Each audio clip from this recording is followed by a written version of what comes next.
আজকে জিতলাম আর আজকে থেকে স্লোগান দিয়ে দিচ্ছি, আজকে থেকে বার্তা দিয়ে দিচ্ছি যে স্পর্ধা বাঁচে, সাহস বাঁচে, স্লোগান মুখর যেদি গলায়।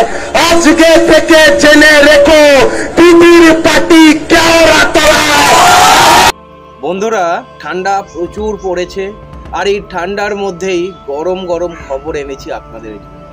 গতকালই খবরটা পেয়েছি, গতকাল রাত্রে, কিন্তু বুঝতেই পেরেছেন এত রাত্রি হয়ে গিয়েছিল, ভাবলাম আজকের সকালেই আপনাদের জন্য ভিডিওটা বানাই।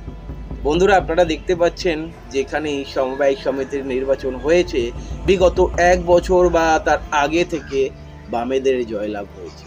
আবার একটা গরম খবর আপনাদের সামনে, কৃষ্ণনগরে কৃষি সমবায় সমিতি নির্বাচনে বামেদের জয়লাভ হয়েছে। আজকের ভিডিওতে আলোচনা করব বামেরা কটা আসন পেয়েছে, টিএমসি কটা আসন পেয়েছে। তার আগে বন্ধুরা একটাই অনুরোধ, চ্যানেলটি সাবস্ক্রাইব করবেন, আমাদের পাশে থাকবেন।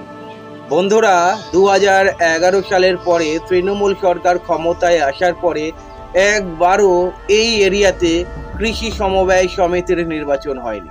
এই প্রথমবার নির্বাচন হলো, যার ফলে তৃণমূলের কাছে এই নির্বাচনটা যেমন তাৎপর্যপূর্ণ ছিল, অন্যদিকে বাম কংগ্রেসের কাছেও কিন্তু একটা তাৎপর্যপূর্ণ ছিল। আপনারা জানেন পঞ্চায়েত ভোটের আগে থেকেই বামেদের অস্তিত্ব ধীরে ধীরে ফিরে পাচ্ছে এই নদিয়া জেলাতে। আবার ম্যাজিক দেখালো বামেরা। করিমপুর 2 নম্বর ব্লকের কিশোরপুর কৃষক সভা সমবায় সমিতি নির্বাচনে বামেরা 49টা আসনের মধ্যে, বামেরা বলবো না, বাম জোট বলবো, কারণ কংগ্রেসও বামেদের সঙ্গে হাত মিলিয়েছিল এবং 49টা আসনের মধ্যে 37টা আসনে এই বাম জোট জয়ী হয়েছে।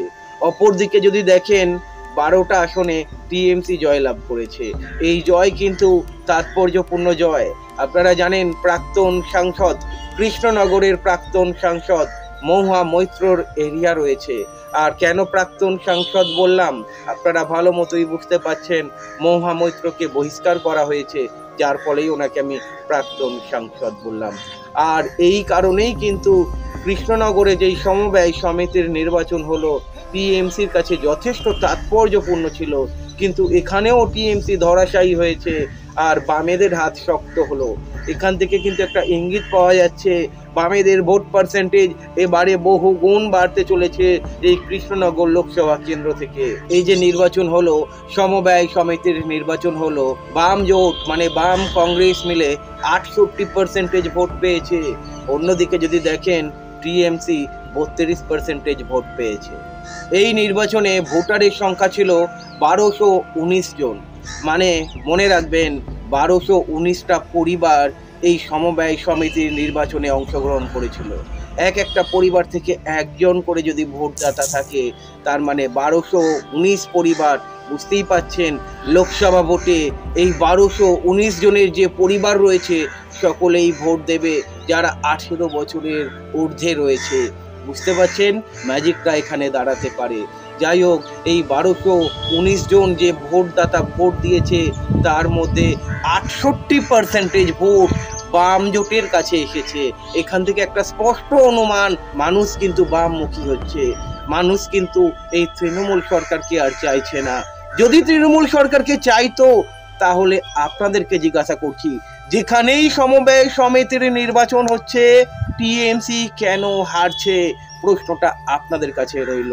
আপনারা দেখতে পাচ্ছেন ইনসাফ যাত্রার আগে থেকে মীনাক্ষী হাওয়া যেভাবে বইতে শুরু করেছে, আর অন্যদিকে যদি দেখেন দীপশিতা থেকে শুরু করে ঐশী ঘোষ, এইদিকে সৃজন ভট্টাচার্য, প্রতিকুর রহমান, সায়ন ব্যানার্জি, অন্যান্য বাম নেতারা যেভাবে ঝাঁপিয়ে পড়েছে ময়দানে, শতরূপ ঘোষ, মানুষ কিন্তু ঘুরতে শুরু করে দিয়েছে।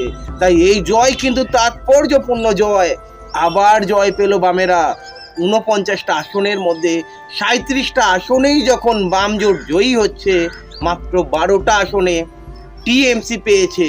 ওই 12টা আসনের মধ্যেই মাত্র কয়েক ভোটের জন্য টিএমসি জিতে গিয়েছে। এখান থেকে বুঝতে হয় মানুষের হাওয়া ঘুরছে, মানুষ বামমুখী হচ্ছে। বামেদের আবার জয়লাভ হলো। আপনাদের সামনে খুব তাড়াতাড়ি আবার এমন কিছু খবর আনতে চলেছি। তার কারণ হচ্ছে আরও কিছু জায়গায় সমবায় সমিতির নির্বাচন হচ্ছে।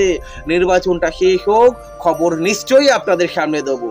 যদি আজকের খবরটা ভালো লাগে অবশ্যই লাইক করবেন, সাবস্ক্রাইব করবেন, শেয়ার করবেন।